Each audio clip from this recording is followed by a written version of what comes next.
What's up, guys? Foreign Exchange Podcast here.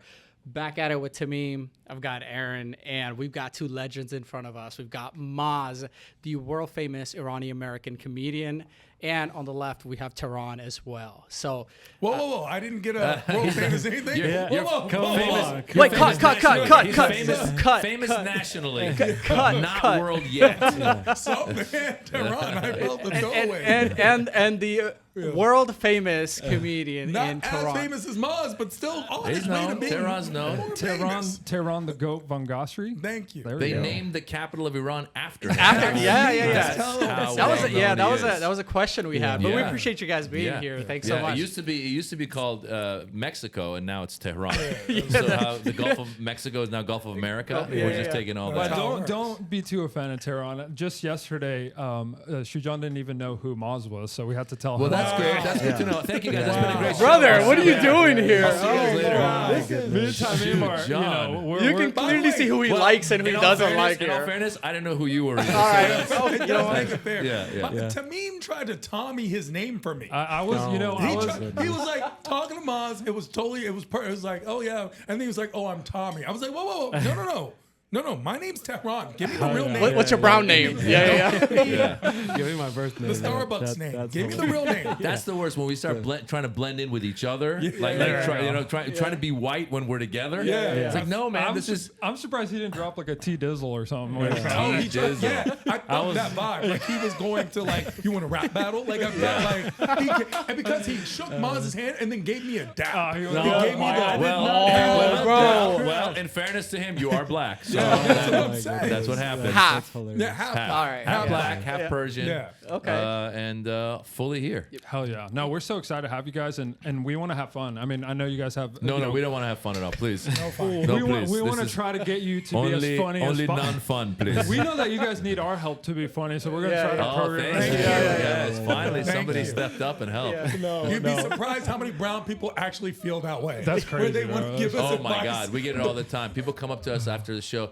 I have this thing that happened to me. Maybe you can use it in your act. Like, no, I'm not going to use your thing in my act. No thanks. Listen, Hey, cut that part where we get a little it nice. maybe at a smaller scale from family when we're starting a pod. They're like, you guys should do this, and it's like all of a sudden every dad and Exactly. uncle's an expert, and so we're. Well, it's funny doing all because these- coming from the backgrounds, we come from Iran, Afghanistan, Nepal. Nepal, yeah. A lot of we have people in our communities who aren't into the world of comedy as much, so they'll give you advice like, you should talk about the history of Nepal in your show. And you're like, I would get 2 viewers. I would get 2 viewers. Nobody wants to know the history of Nepal. That's hilarious. In all fairness, that's my ideas to these guys. And they're like, oh, that's great. Let's cut it. Like, let's not do it exactly of that. course. Yeah. So we're gonna get straight into it. So Yes. online right now, there's a very topical, funny little debate. I don't know if you guys have come across this, but Gorillas versus men. it's 100 men versus a gorilla. Let me I run. didn't even have to look. I Yeah. knew. Oh, wow, I don't know what this is. Let me see. You don't know the gorillas versus So men? there's a debate online: can 100 men fist fight a gorilla? And so it's just running. 100 men versus one One gorilla. gorilla. One gorilla. And Who then would they've win? done it exponentially. So now they're up to 1 million men versus 10,000 gorillas. Yeah. So Oh, there's- jeez. here's a little AI rendering. Still that 1 to 100 Oh, rate. my God, look at that. Holy, I love the music, too. So people are having fun with this. So I wanted to hear from you guys. Like, what do you think? Well, I like that song. Play it again. I feel like So my the flag gorilla, boy and your flag boy. the gorilla's Indian. It's an Indian gorilla. It's an ethnic gorilla. Yeah. gorilla. Well, that's the question. So first, 100 men versus one gorilla. What's your take? Who wins that fight? I mean, why? That's silly. Like, of course, the 100 men, because all you got to do is like the first 10 guys jump on the thing and get their asses kicked. Oh, that is so wrong. You are so wrong. You think the gorilla's so quick that he's gonna just knock Gorilla, everybody? gorillas are strong. That's what I'm saying. When you get 50, you get let's say you get 20. Let's say you get Yeah. 99 guys Yeah. at the same time. 99 strong. By the way, who are these guys? We didn't talk about that. That's the 'Cause other if it's question. us, Or if they have any weapons. If it's us, we're getting our asses Well, kicked. that's the question. Is it Normal? How about this? How many Iranian men to beat one gorilla? Does that number go up or does it go down from 100? No, the Iranian men would fight each other because we can't get along with each other. So they were like, "You can't. What are you doing? Where are you from?" And they would beat each other up.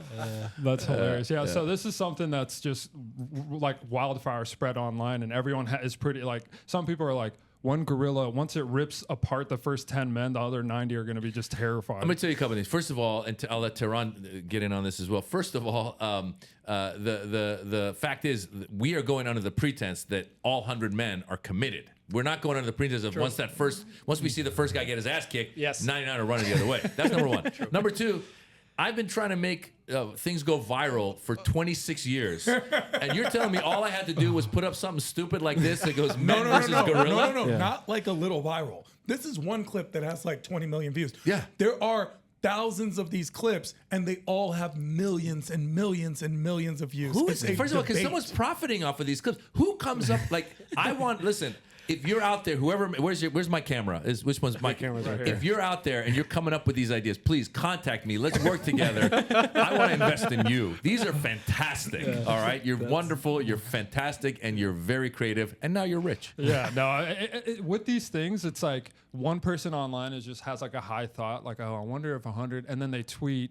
And then it just blows up for some reason or the other. It's like you never know. But I'm glad Tehran knew about it. What's your thoughts? My thought is, how bad is the world that this is now what we're focusing on? Because we're like, we can't fix everything else. Let's go into these wild, random hypotheticals. Number two, the fact that the gorilla can beat 100 men shows you the lack of unity amongst people. Because if people work together, 100 men can lift the house. Like 100 men have a lot of strength together, but they can't work together. Gorillas don't know physics. You can do things that the gorilla will trip them up, do things, but people just don't want to work together.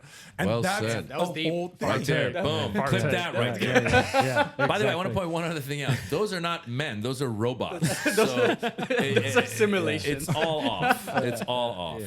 And they all look the same, and they all act the same. Yeah, that's again. Those are And they're all stormtroopers. scattered. Like no one's like, hey, let's all just swarm this gorilla. Yeah. Our weight alone will suffocate it. Yeah. No Yeah. one's It's thinking in those 1v1. terms. Yeah, they're all like Yeah. 1v1. It's all one verse one verse one verse one. Yeah, one at a time. Yeah. This just shows you human beings are horrible. That's all. What was the one gorilla that died and everyone lost their mind? Harambe. Harambe. Yeah. That was one kid versus Harambe, and the kid won. So I don't know. Yeah. Yo, No. that's true. Yeah. Like, technically, I don't Shout know. out to Harambe. That's why we have Harambe. opposable thumbs. We have a lot going for us. Like we understand how things work. By the way, it also shows you how having the ability to think creates problems because we're sitting here thinking, can we beat up one gorilla? And no I guarantee gorilla. you, no gorilla sitting around going like, I wonder if one gorilla versus 20 men. There's no good. This conversation is not being had in the gorilla, gorilla world. community, I'll tell you that right now. They're not thinking about this at all. They're just like, food, eat. That's hilarious.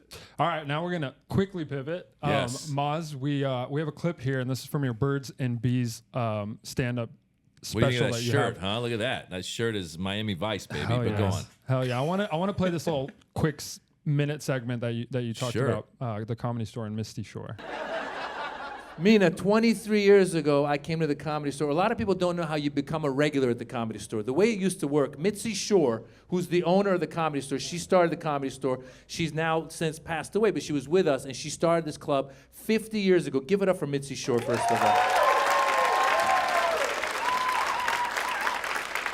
Now, Mina, the way you would become a regular at the Comedy Store, you used to have to go perform in front of Mitzi in the original room. This is the room next door to here. And you do 3 minutes in front of her. And if she liked you, she would get word back to you that she wants to see you do 6 minutes. She wouldn't tell you herself. It was like mafia shit, okay? I swear to God, you do your 3, and if they liked you, somebody in the hallway would be like, all right, come back for 6. You'd be like, all right, I'll see you later. And if they liked the 6, they go, come back for 10. And then once you do the 10, she would sit in the back seat by the exit sign, and she would watch you. And as you're walking off stage, if she liked you, she would let you know, and she would make you a regular. Now, for me, this club, all the legendary comedians had gone through it. Richard Pryor, Robin Williams, Jim Carrey, my hero, Eddie Murphy. He'd been, oh my God. So, obviously, there's so much more to that story, which I recommend people to watch the special. But, you know, I wanted to highlight Mitzi Shore and the Comedy Store and kind of how it used to be back in the day to kind of make yourself in comedy.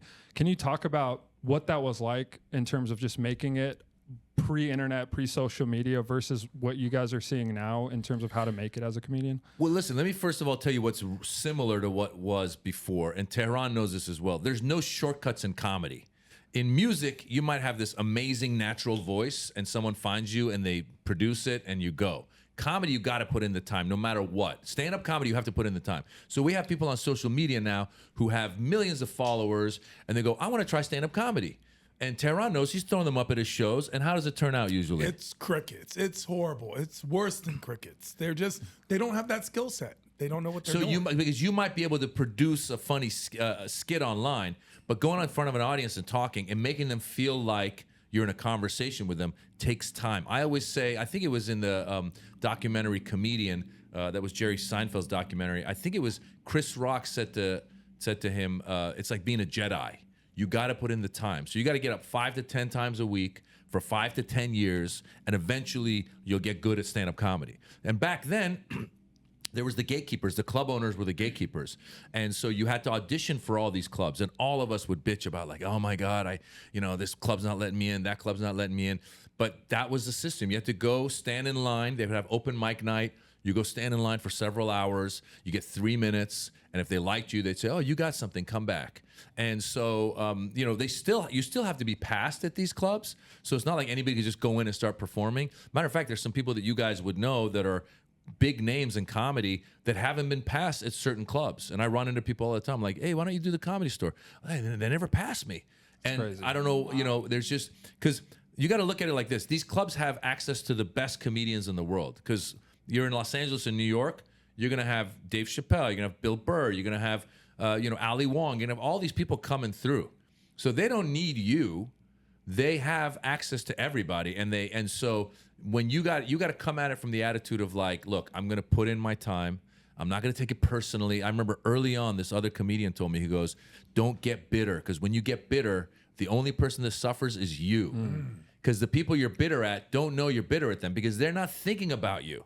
They're not sitting there going like, I wonder if Maz is bitter at me. No, they're sitting there going like, oh, I got to pay my taxes. I got to take my kid to school, whatever. So the idea was don't get bitter, put your head down, keep working. And it's a piece of advice I give to everybody. I go, if you find what you love doing, then you'll just keep going, even when you get rejected. So there was many times I went in front of people, oh, no, thanks, we don't want that. All right, I'll see you tomorrow. No, thanks, we don't want that. And once I became a regular here, by the way, doesn't mean, once you become a regular, doesn't mean like, oh, you get an HBO deal. No. Once you become a regular, that means you start getting the shitty spots at the club. So that means you're going to get the midnight spot on a Tuesday. You have work the next day, because I had my day job still. They pay you $15 to get on stage at that time. So $15 hour or just like for 15 minutes. Oh. $15, 15 minutes. Damn, the idea being it's a workout. We want you to work out. So $15 for 15 minutes. They still pay the same thing, by the way. Yeah, Still no, pretty it's much 25 now. So more. But the fact is, you'd have the midnight spot, and then you'd be getting ready to go up, and like say Andrew Dice Clay would come up, and he was, as a celebrity, he'd be like, I want to go up. He'd go up and do an hour. Okay, now it's 1 o'clock. You're waiting. At the time, my girlfriend, now wife, I'd be like texting her, hey, I'll be home shortly. An hour later, Dice showed up. Then Eddie Griffin would show up. He'd do 45 minutes. And you're like, I'll be home shortly. And you're just waiting. And there's times when I got up at 1:45 in the morning when the club was closing at 2, and there was only 3 people in the audience, but I wasn't discouraged. And the only reason is I love doing it. So it wasn't a big deal. So if you love coding, or if you love music, or if you love painting, or if you love business, whatever it is, you'll keep doing it. And that's the secret, is find what you love. So 23, 24 plus years in the game, right? 26 years in the game. 26 years in the game. So at that time, trying to prove it essentially to Misty, all these legends, Mitzi. all these legends before you. Do you feel like your nerves were higher then versus now? Do you still get that level of like, shit, I need to, that perform kind of thing? I still get a little bit of, like Tehran knows, I go on stage, whether it's at the club or when I'm touring, I go on stage with like some music to walk onto. But if there's no music to walk onto, I still try to come in with some energy, and that energy definitely comes from nervous energy. And the one thing I do say is I do feel that I found the perfect career for me, because I think I have ADHD. I haven't been diagnosed, but some TikTok videos told me I have ADHD. And WebMD. And the truth is, because when I'm in a meeting or something, I lose focus. But when I'm on stage, I have to focus for an hour. So when I get up on that stage, I'm focused for an hour. So even if somebody like coughs over here, it distracts me for a second, but I'm in the game. So it's like I'm doing my show, cough. What's up? Blah, blah, blah, blah, blah. Back to my show. And so those nerves, that energy keeps me going. Very rarely do I get up on stage and go like, you know, I just got no energy. I've always got high energy, and I think it comes from nerves. Nice. You ever been like getting heckled? I'm sure getting heckled happens to you guys all the time. No, never. Go on. Never? No, I'm kidding. Yeah, go on. Go ahead. Does that take away from your focus at all? Listen, again, Tehran can attest to what he does, but early on when I first started, I had some other comics that I would watch or talk to, and they were like, you should have a comeback. If somebody says you suck, you should be like, yeah, your mother or whatever. Like, you know, have these comebacks. And I tried that a little bit, and I realized that's not my personality. I'm a nice guy. And so one night I was watching Dave Attell in the original room at the Comedy Store, and somebody started saying something, and the crowd starts going, boo, shut up. And then Dave Attell goes, no, sir, let's let him talk. Let's see what he has to say. So he goes, sir, what were you saying? And the guy says something, and of course he buries himself because he's so stupid. And Dave Attell goes, well, maybe we shouldn't have let you talk. Whatever it was very calm, but it was such a great way to have this guy just ruin himself. So after that, I go, you know what? That's more my personality. I'm a nice person. So if somebody's saying something, a lot of times I'll just be like, hey, you know what? It's all good. What a great country. Like I was doing, there's a clip online. If you put in Maz Jobrani, drunk Trump heckler, it's this lady. I did an hour of the show. At the very end, I'm doing some Trump jokes that weren't even that like intense. And this lady was drunk. She's like, I, as a woman, am offended. And I just Tai Chi. I say I Tai Chi that. I take that energy and I go, what a great country that you can be a woman and be offended. And I'm here doing my show. And, you know, this is fantastic. I go, you don't have to stay. You have freedom here. I only have 2 more Trump jokes. You can stay, you can go. Yeah. And then she just keeps going and going and going. And then eventually they try to, the staff comes over, starts tapping her. And she goes, I'm a legal immigrant. And I go, I'm a legal immigrant. And then they tap her to move her out. I go, listen, they're trying to kick you out of this club. I'm trying to help you stay here legally. And so it became this thing where just being like peaceful about it, it resolved itself because they say stupid stuff. Now, Tehran maybe handles hecklers differently. I talk shit. So of course. I'll talk shit. But I always come from a good place. It's something I learned from Maz. My idea is to have fun with people, not make fun of people. So I really try to bring the comedy to it. And there are hecklers. There's always going to be hecklers no matter what you do. Someone is going to be a hater. Someone's going to be a heckler. The only thing is, it's like the bitterness thing.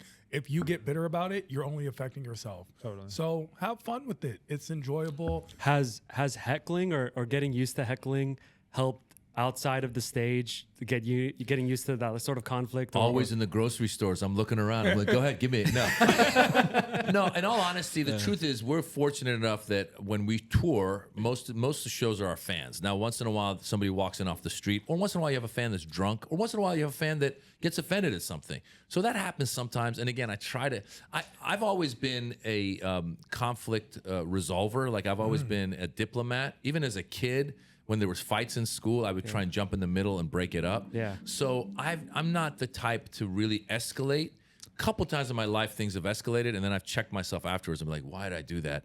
But translating even to like relationships and other people in your family, do you think like getting used to like heckling and no, because it's not like you don't get heckled at your house. It's like you've got to deal with. You're getting nagged to death. It's a different skill set. Very different. And you know, and the truth is, like, I'll probably take like if my kids or my wife say something that bothers me, it'll probably bother me more than if a stranger does it. Got it. You know what I'm saying? And the other truth is that like I had to go against my parents' wishes to do this, which you guys know, like doing this podcast, I'm sure they're like, how is this paying bills? Exactly. You know, they love it. They love it. Of course they do. No, My son They want podcasts. us to quit our jobs and do this full time. Of course they do. Well, they didn't until we Listen, said money we- will come. You They know? said it wasn't cool until we said we got Maz They on. were like, they were like, follow your dreams, because that's what immigrant 100%. parents believe in. Yeah. Right? Listen, follow your dreams. This and is all sarcasm, by the way. But all the ones who don't get it, they're like, Exactly. oh, that's so nice. No. Sarcasm. No, it was like follow your dreams, and then my dad said, I love you, right? Yeah, of course. Yeah, That so, happens. I mean, those two things are.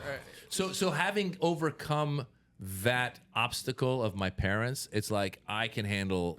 Like I'm not going to be that. I'm not going to be thin-skinned, because if you want hecklers, online is where you have the trolls keyboard and the warriors. hecklers. The keyboard And warriors. once in a while, I'll be reading a comment. I'm like, oh god. Gangsters. People will message me. Yeah. But, like my Farsi's not that good. I speak it fluently, but my reading and writing isn't good because I left when I was 6.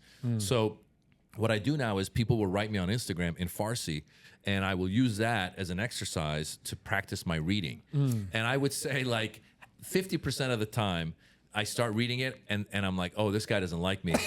and I'm trying to be like, what curse word is he throwing at me here? But I keep going because I'm like, I need to keep practicing. So it's that's just- hilarious. Yeah. I mean, obviously we just started this, and so we're getting a little taste of that, right? Yeah. Like the very first comments are like, they're giving equipment to anyone now, or everybody. It was like, I guess my dog Put could some start a tariffs on podcast Yeah, equipment. Put Yeah. some tariffs. So it's just getting a taste. It's like, oh That was a shit. funny one. Put tariffs on pocket. But That's a here's good the one. thing: if you notice, you will get 10 comments, and 9 will be like, "We love you. This is so great. Thank you for doing this." And 1 will be a negative comment. "I hate your hair," Yeah, whatever it is. yeah. And you will focus and give attention to that comment Totally. and respond to that one, which is actually incentivizing other people to also leave hateful comments. Like that's the how they're person gonna you're get your giving attention. to. Yeah. Well, let me tell you this. But you need engagement ultimately Exactly, online, right? exactly. So I did this thing when Kendrick Lamar did the halftime show at the Super Bowl. I thought it was great. Now a lot of people didn't like it. Maybe you didn't like it. That's fine. And so I thought, hey, I'm going to do a little clip explaining it. And my daughter told me a little bit about it. I read a little bit about it. My daughter's 14. She knows what's what. So I did this analysis, like try to make it funny, but also try to, and I put it online. And I said, Dad explains Kendrick Lamar halftime show. So I thought that would help. Like maybe it goes viral, right?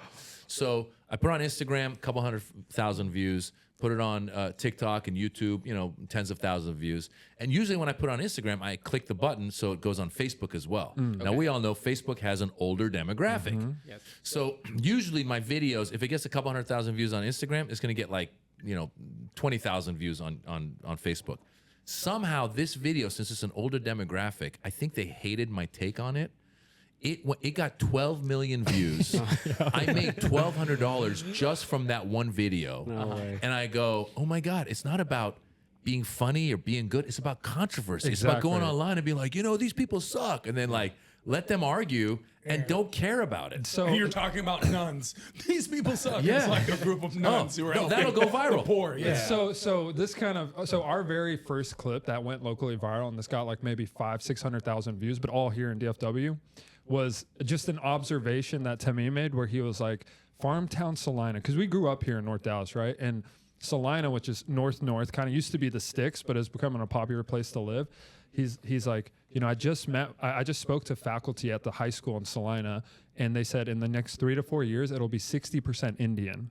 Can you believe that? Farmtown Salina. That was a clip, 11 seconds, right?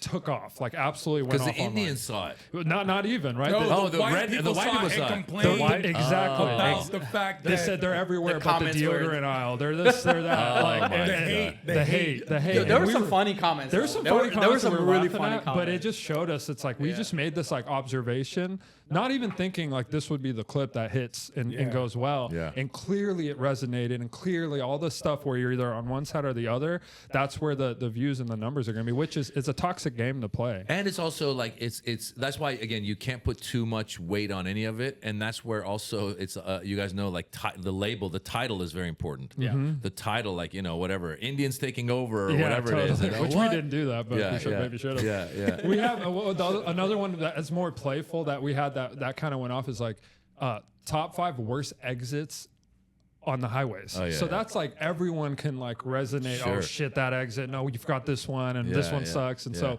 it's just interesting because you have a lot of bad exits on the highway. oh hell yeah, That- Dallas has a lot. 635, is it 635? He's been here for one day. The exits were just like, and now. Wait, no. You didn't give me a warning. not There was no ready. preview. I didn't understand which way my GPS is showing me. The both streets look aligned. Yeah. I don't understand. There's some highways that'll have exits on the right and the left. Yeah. And you don't know what it Well, is. also you guys have that thing where you come off the exit and then it goes make a sharp left or make a wide left, and I'm like, wait, and You then- turn left. Yeah, or the- yeah, yeah. Oh, you have yeah. options here, man. Yeah. Everything's bigger in Texas. Yeah. So one of the things, Maz, that you brought up in this clip is that Eddie Murphy. Eddie Murphy is kind of one of your goats, right? So I want to hear from you, like, and from Tehran as well. But starting with you, who's like your Mount Rushmore of comics? Well, I would say, like I said, I grew up when I was 10 years old or so is when Eddie Murphy became the superstar that he was. And back then, there weren't that many superstars. Now you have, 20, 30 more people doing arenas. Back then it was, I think it was Steve Martin, and then it was Eddie Murphy, I think.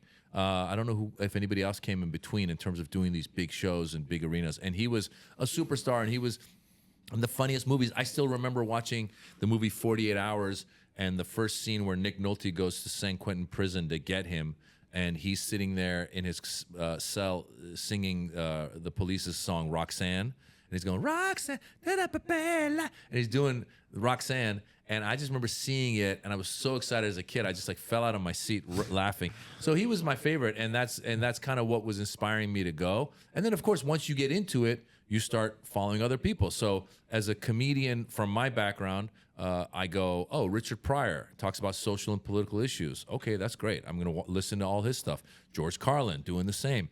Back then, Bill Cosby, before all this controversy, his comedy was great, So those are the guys that I grew up watching.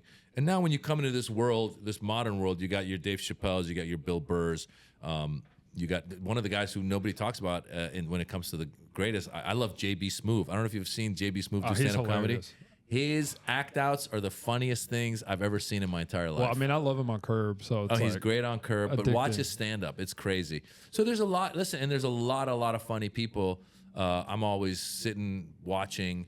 I just did a show in L.A. It was like a fundraiser, and there was Kira Sultanovich, who's hilarious. You guys probably don't know who she is. Ian Bagg, another guy, does crowd work, hilarious. You probably don't know who he is. These guys aren't superstars, but they do their own tours in their own worlds, and they do great. So Tehran will tell you, all you got to do is go online. There's thousands of funny people out there. So do you have a Mount Rushmore, Tehran? Someone who doesn't get enough credit is Maz Jobrani. Hell yeah. You have a podcast because of a Maz Jobrani, opening the door for other brown immigrants to actually go into entertainment. That's a big deal. Axis of Evil was a huge cultural explosion. It set the bar for so many people in this new generation who are now Instagram influencers and doing Persian parents be like, or Afghan parents are like, or whatever they're doing, Arab, girls act like. This all came from Maz, and so Maz deserves That's why I have to Tehran be on the road with me, because he reminded me. No, but I'm being very serious. Like, people don't realize that there weren't comedians like Maz Jobrani, Omi Jalili, and that was it. And even then, it was just really Maz Jobrani. Omi Jalili was on the other side of the pond. He was over in Europe and the UK. So who else did you have? You didn't have anyone that looked like you or represented you and was on stage doing what you wish you could do, but you didn't want to disappoint your parents first. No. He took that bullet for us. Is it fair to say that at one point in time you were the most famous Iranian? Somebody said that to me. First of all, going back to comedy, when we did Axis of Evil, and Mitzi Shore put us together, she called it the Arabian Nights. So it was me, Ahmed who's Egyptian, Aaron Cater, who's Palestinian, Sam Tripoli, who's Armenian. So it was just anybody who was brown at the Comedy Store that wasn't Latino was on our show. And we came out the gate, and this was before September 11th. Yeah. So once September 11th happened, then we got a lot of press. And some people thought, oh, you guys are taking advantage of September 11th for your careers. I go, no, I'm doing what I love doing, and September 11th happened when it happened, and we just like to make people laugh, and we happen to be brown. Like when Axis of Evil went online, when it ended up on Comedy Central in 2007, we were online looking at the comments, and some people wrote, they're like, I never knew these people laughed, because it wasn't just about us, it was about our audience. There's shots of the audience laughing, and they'd never seen us laugh, right? And so, it was us doing what we love doing, and the timing just worked together. And what was your question again? I'm sorry. The question was, at one point in time, were you the most famous Iranian in the world? Well, the truth is, within the Iranian community, I'm sure you have this in the Nepalese community, Afghan community, there's artists that are famous. So I will say, like, for example, when you go to the Persian singers, there's a lady named Gugush, who is like the legend, right? Yeah. So people like that, or Ebi, or Daryush, there's all these singers, Andy, all these singers who have always been known in the community very well.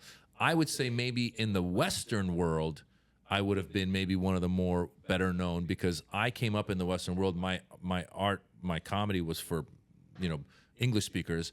And so, it was probably be me and maybe Shohreh Aghdashlu, who was the lady who was nominated for an Academy Award for House of Sand and Fog, Fog and Sand, Sand and Fog, whatever. But in terms of just my name and being out in the zeitgeist, yeah, there's probably a time when I was probably the best known within our community. For sure. Well, I mean, I'm 32, and growing up, I mean, whether it was Friday After Next or just the Rolodex of your IMDb movies and the characters that you played, it was awesome just watching someone humanize and just make light of just being the brown guy, right? And it felt like you got casted for a lot of those roles in Hollywood. Yeah, listen, that was the goal. And to Tehran's point, what's beautiful now is there's so many people from our different backgrounds creating. So you end up with a show like Rami, or you end up with a show like Mo, which humanizes people from that part of the world very well. Yeah. And so I am proud of the fact that these shows are out there now, and I'm proud of the fact that people can come up and do a show and not have to play into any stereotypes, but do their thing. Totally. And I had to play a lot of stereotypical roles on the way up.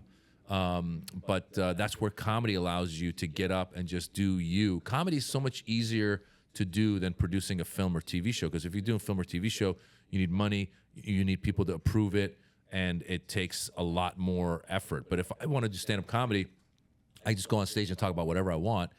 And just because I'm Iranian-American doesn't mean I'm only going to talk about Iranian-American issues. I may get up and talk about the exits in Dallas. Yeah. And that humanizes us. Totally. Because, brown people talk about the exits in Dallas?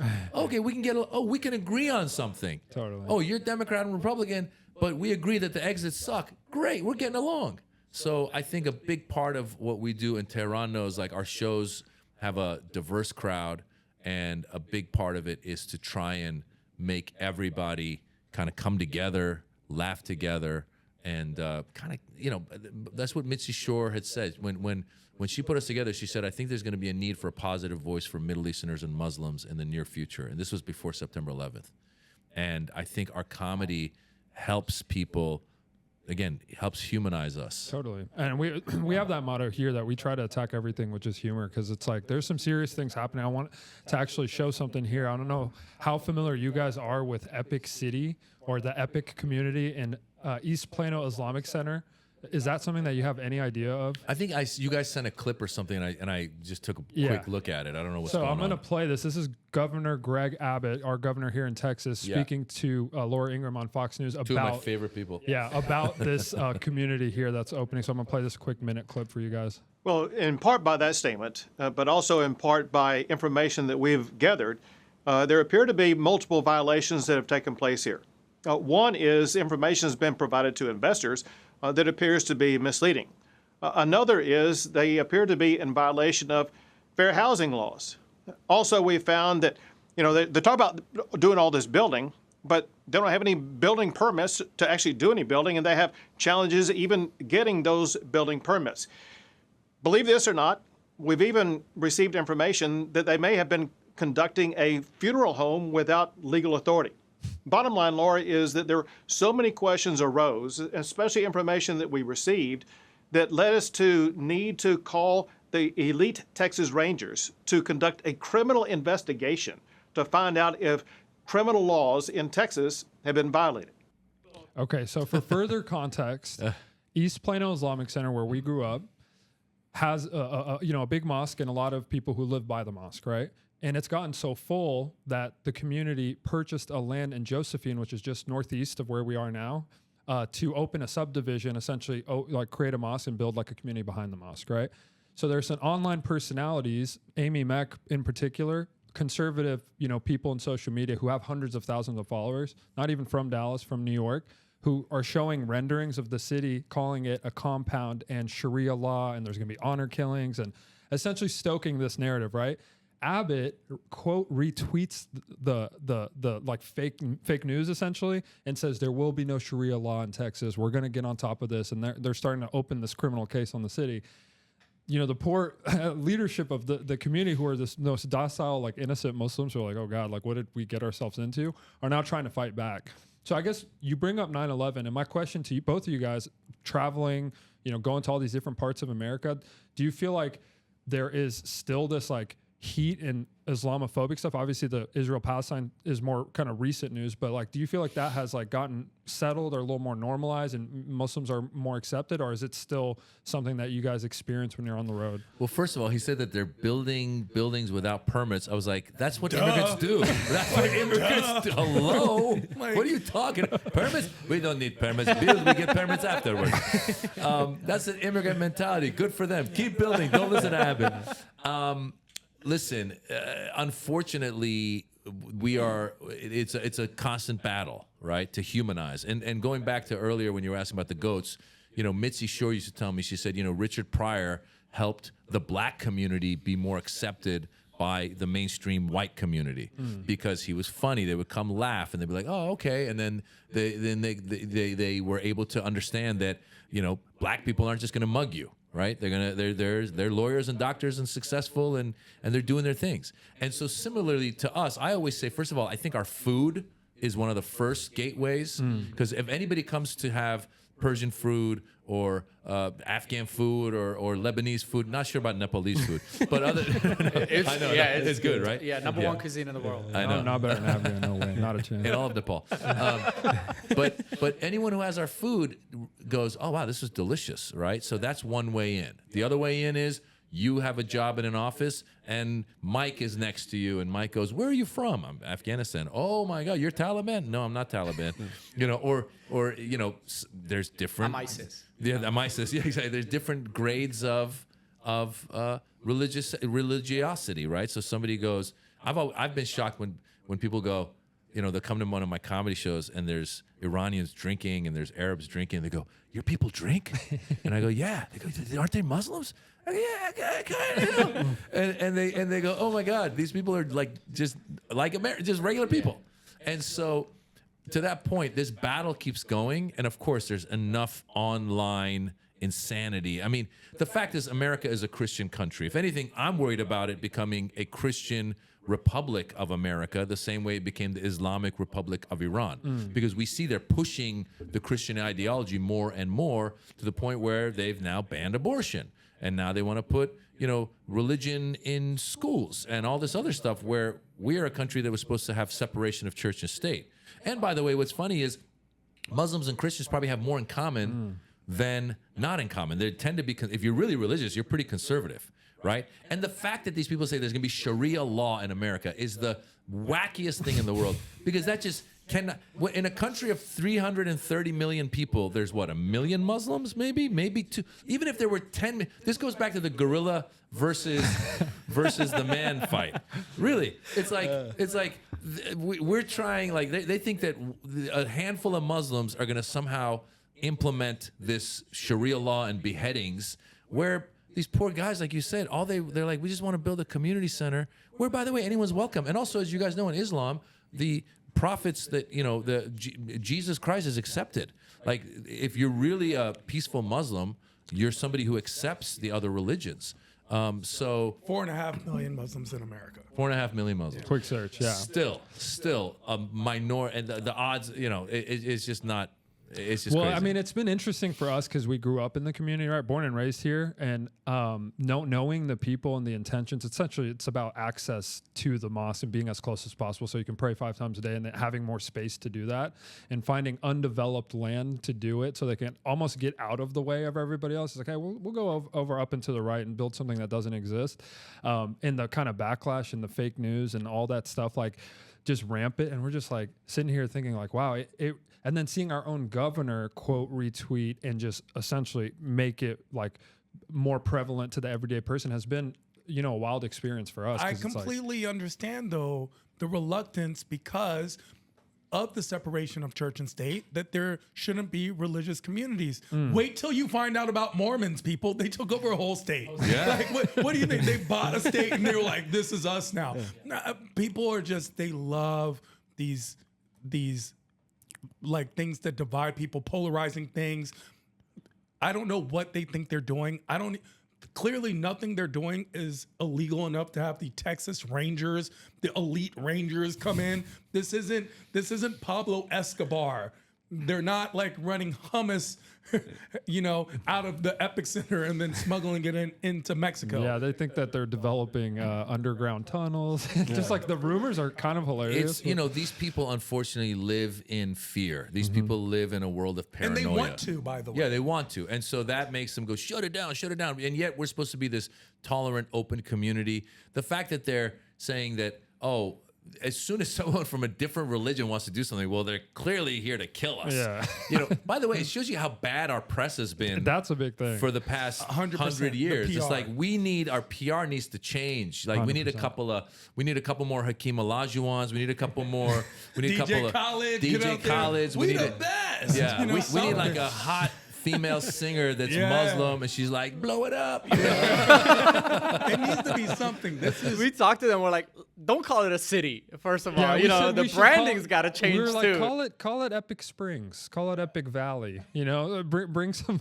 By the way, again, if part of this is there's going to be some good, Muslim-based restaurants, whether they're Lebanese or they're whatever, I think that they got to be like great new restaurants opening up. Yeah. Come and eat, and by the way, when you eat, we won't try to convert you. They should have said they're doing it for dogs. There you go. Whites love White the people love dogs. dogs, They right. love the dogs. Like if it was like Black Labs Matter, every white person would have been in the street. They would have been like, yes, their lives matter. They're more than us. The irony is that these guys are worried about Muslims coming and converting people and and doing all this stuff, while the religion that is based on converting are evangelical Christians. So every time you go to a hotel room, there's a Bible in the hotel trying never to seen make a you Quran. Christian. I've never seen a Quran, except at Epic City. But another thing is, if you actually statistically look, I guarantee you that way more Christians have killed people in America than Muslims by far. By far. Not even close. Not even a close comparison at all. And again, it's super interesting to go through this like real life experience, and it's people moving from one part of Dallas to another part of Dallas too. So it's not even about people coming from outside to like start this like huge city or whatever they want to call it. But Well, it shows you what happens when they want to blackball someone or something. And I'll go back exactly. to Dr. Fauci for this, because now I don't care where you stand on it, but this guy spent 40 years of his life getting ready for a pandemic. And the pandemic came. He's like, this is what you should do. And this is what you should do. And people were like, screw you. You don't know nothing. I know more than you. And then they started attacking the guy to the I point where work at Walgreens. yeah, his life is threatened, and it's like, okay, first of all, he wasn't perfect. Maybe he made some mistakes, but even if you have bad intentions about him, once you start going into that world of like, this is a conspiracy, he did it, and he did this on purpose because he wanted to shut us down so he could become a billionaire. And the guy's like driving a Ford Escort or whatever he drives. I don't know what he drives, but I assume it's a Ford Escort. I feel like he's a Volvo guy. Volvo, probably Volvo, yeah. Saab. He's probably got a Saab. got a- Saab. Can somebody Google Dr. Fauci's car? I'm really curious now. Nobody drives. Dr. Fauci. well, what's interesting is that like fake news since Trump has become a very popular saying, and it's just funny because a lot of these people who have a problem with this like epic community were programmed to think Muslim, Islam terrorists during 9/11, right? Because of all the news, right? And so I'm always challenging people, hey, if it's fake news now, like what was it back then? Like what do you think they were telling you? They were just telling you fully the truth and everything that they were saying It's was only real? fake news when it disagrees with Exactly. your thought. Exactly. That's the thing about it. People always talk about, oh, I want to hear your opinions. No, you don't. You just want to hear your own opinions coming out of someone else's mouth. Totally. Just want That that is it. confirmation. right? Echo chamber. Exactly. Confirmation bias. Just circular reasoning where you go around and you hear other people who talk just like you. And the funniest thing is all the people who are quote unquote the most American are actually the ones who are spewing the most un-American of all principles. Lack of tolerance, lack of understanding, hate for other religions, shut down free speech. All these things are just very un-American ideals. And we're supposed to be, the leading innovators. We're supposed to be the lead. I mean, and they're shutting it down. They're getting rid of universities. And the truth is, I think they want people to be dumb, because the dumber you are, the easier it is for me to take control. So a lot of these people, when you see them on TV going like, well, this is what's happening, this is what's happening, check their pocketbook. What are they worth? What are they getting out of this, right? A lot of that stuff leads back to them becoming wealthier and wealthier, while the people that support them, these people that are online going like, yeah, shut this thing down, are poor. They're losing their benefits. They're losing their jobs. Most of the people that voted are going to lose their Medicare coverage.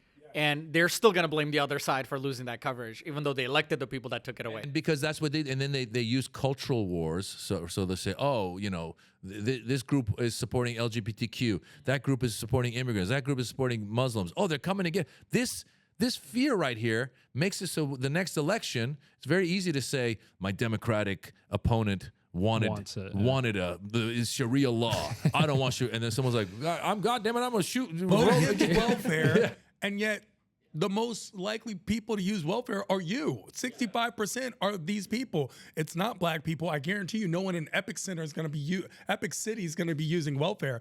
That's the thing. They plan that. They push that narrative, and it's to minimize and degrade other groups of people. It's easier always to point the finger at the minority. The thing with fake news, when I was in college, they taught us to be, do critical thinking. And they said, okay, when you read an article in a newspaper, don't take it at face value. Look at the slant of that newspaper. Is it right, left, center? Where is it? And then that will determine why they're writing that story that way. And the next newspaper will write it differently because they're on the other side of the political spectrum. So we were taught to think critically and, to your point out fake news. Oh, this is fake. This guy's just got an agenda. What Trump did was he hijacked that name, fake news, and he flipped it.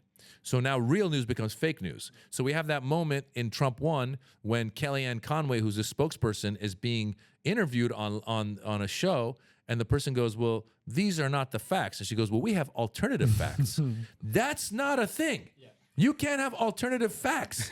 It's either a fact or it's not a fact. Yeah. And yet she created alternative facts, and these people live in that world. Kellyanne Conway, the spin goddess. So she was one of the goats of just making shit up. But we had this conversation last week. Do you think that it's actually easier now with all the access to information to find the truth? Or do you think because of the algorithms and like the confirmation bias and you kind of read what you feel like you want to read to find that validation, do you think it's more difficult? Or look, it's easy if you're willing to do one step and just Google what you just got.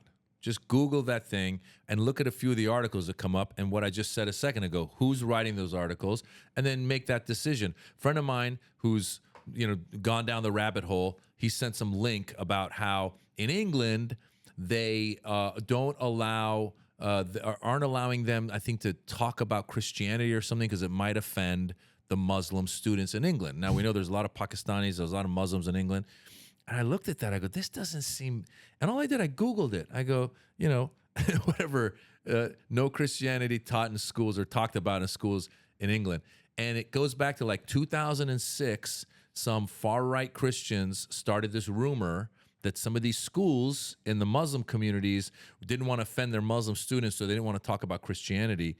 And it was a rumor then, and it had just found its way back into the news cycle. And this guy that sent me this is a doctor who is supposed to be smart and yet has lost his mind and was not smart enough to just do one little Google search. Yeah. It's that same thing. Is that confirmation bias? But I think even Googling is very tough nowadays because access to information is so easy, but access to incorrect information is even easier, especially like in social media where you're in that echo chamber, right? All the algorithms feeding you the same type of content that you're consuming. Like if I'm watching comedy, my entire algorithm's comedy. If I'm watching right-wing comedy, everything is right-wing comedy. And it satisfies your bias to where you have to have that conscious thought of, hey, what am I doing?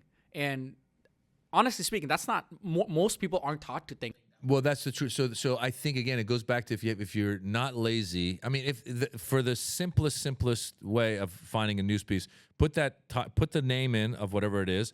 Look at what Fox is saying about it. Look at what MSNBC is saying about it. Look at what CNN is saying about it. You just read 3 articles from different parts, and then make your decision based on that. And if you want to dig further, go further. There are some news sources that I feel like they're pretty objective. Like when you get like CBS Evening News, they tend to be pretty objective. But of course, they've now made everybody fake news. ABC News, that interview with Trump and the guy from ABC News, and Trump goes, yeah, Abrego Garcia had MS-13 on his knuckles. And the guy goes, no, sir, that was Photoshopped. What are you talking about? It wasn't Photoshopped. No, sir, it was no. Then the guy keeps saying, okay, agree to disagree. Then he says, I picked you because you're going to agree with me. Yeah, and then he says that, right? And a 5-year-old could see that the MS-13 on the guy's knuckle was clearly Photoshopped in there, number one. Number two, the reason they had MS-13 there was because somebody had said that they looked at the actual tattoos and they translated it to MS-13, which is a bunch of mumbo jumbo. And I'm saying, like, even if you are a member of MS-13, would you tattoo that on your fist so you'd be like, And it was the wrong way. It was tattooed the wrong way. Someone might tattoo it on their fist. However, we don't think that this person did. And on top of that, it becomes a constant cycle of feeding the masses, which are now becoming trolls. And we're watching that happen live. This is dangerous times. And I'm not as political as Maz is. Maz is I'm politically minded person, but I'm very principle minded. And when I say principles, I mean the principles that they taught us and I actually illogically believe: liberty and justice for all, the freedom of speech, those 10 amendments that actually count, and then all of them, the rest that come after that. And the fact that there's going to be 3 separate branches of government and they're all going to be checks and balances. And I'm watching that collapse in real time. And this is like very dangerous stuff. So I hope all of you are packed, because you're all going to El Salvador and me and all my white people, we get to stay around. I'm changing my name to Tyrone. Do you understand? I'm not Tehran anymore. That's hilarious. As Iranian Americans, you guys have such a rich culture. Growing up here in America, Americans look at you as foreigners. Iranians probably look at you as foreigners. I'm sure the viewers also experience this. So I just want to know if you guys could talk about your experience and navigating that a little bit. I've always said I've never felt Iranian enough and I've never felt American enough. And I'm in the middle. And a lot of us are. And so that's where we are, the, between two worlds community. And it's an interesting world because on the one hand, we kind of act as the conduit to our parents to kind of bring them into this world. And on the other hand, we act as the experts to all our friends, to all my friends. Anytime anything happens, I'm the expert. So something happens in Iran, I'll get texts like, is your family okay? What's going on? What are we doing here? And there's a lot of like, I don't know. I'm busy watching the NBA I found out through playoffs. you. I didn't even know it happened. You were the one who's telling me this. Exactly. Yeah. And now add to that, on top of that, we have people in Iran who know us, who then count on us to be dialed into what's going on in Iran. So Tehran knows once in a while you get like somebody messaging you like, why aren't you talking about how the Minister of Interior, Ahmad Farani, did this to the Ministry of Exterior, Masoud Birani? I'm like, what? What are you talking about? So there is some of that. And you know what? I find that's why I find that when I first started doing stand-up comedy, there was a lot of like my Iranian parents this, my Iranian parents that. Now there's a lot of like my immigrant parents this, my immigrant parents that. So whether you're Afghan or Nepalese or Mexican or Guatemalan or whatever, we have a lot of similar experiences coming from immigrant backgrounds. And that's why I love meeting people that come from backgrounds that find themselves in America, because I totally relate. What about like some things about, being an immigrant and, some things that perhaps like you learn from your parents, some things not to do that you do with your kids today? Well, with my parents, like the number one thing that I learned from my parents, this was actually kind of ironic because my parents really, I think your parents want what's best for you. And that might mean that they're going to steer you away from your dreams. So I wanted from an early age to be like Eddie Murphy. From the age of 12 when I was on stage, I loved it. And my parents kept saying, no, no, no. And I would have directors in my plays and teachers saying, you've got the bug, you should do this. You're really, you're good at it. And my parents would show up and they'd be like, oh, thank you. And then on the car ride home, my dad would be like, that bitch is crazy. You're not doing that. You'll be a doctor. You'll be a doctor. We have a name in the community. So that's why it took me a while. I was gonna go be a lawyer, then I was gonna go be a professor, then I got into advertising, and then in my mid-20s, I was working in an advertising agency. There was a guy by the name of Joe Ryan who was in his 60s at the time, and he saw me do comedy. He goes, hey, you're pretty funny. Have you thought about doing this? And I said, listen, my whole life I've wanted to do this. I'm going to try and save up some money and go for it when I'm in my 30s. And he goes, listen, when I was in my 20s, there was some things I wanted to do, and I just never got around to doing it. So he goes, if you really want to do it, go for it. And I had the light bulb moment. You got to go for it. So you live once, you should go for it. This is when I was 26. What was his name? Joe Ryan. Joe Ryan. Did he contribute anything financially? Was he like, you should go for it? Here's $5. Well, no, I kept my day job. And so here's the thing. So then off of that, with my own kids, I was, from the beginning, I always said, guys, find your passion, do what you love. So I went the other way, right? Funny enough, I didn't realize that this was creating stress from my kids until my son was like 10 years old or so. We're walking. He's kind of like bummed out or something. And I go, buddy, what's going on? He goes, I still haven't found my passion yet. And I was like, oh no, I've created stress on him to find his passion. And I go, no, you're 10. Just keep doing what you're doing. So I try as much as I can to learn from from my experiences and bring something. Yeah, his kids want to go Ivy League, and then Maz is trying to talk to him. No, go to Europe. Take a couple years off. Gap Find year. yourself. And they're like, no, I want to go to Harvard, Dad. And he's like, are you sure? Look at this other school. Arizona's got a party scene. I've seen it. It's true. It's true.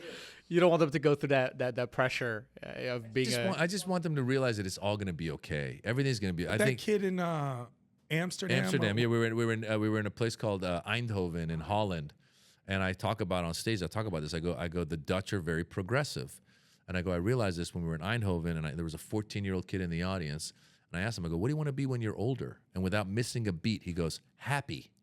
I go, "What?" I go, "How progressive is your society that the 14-year-old kid says he just wants to be happy? There's no pressure of like, I need to get a job and I got to get a mortgage and I got to get medication. I mean, that's how we are." And I go, God forbid you're an immigrant kid, immigrant parent. If you told your immigrant parent you want to be happy, they'd be like, your job is to make me happy.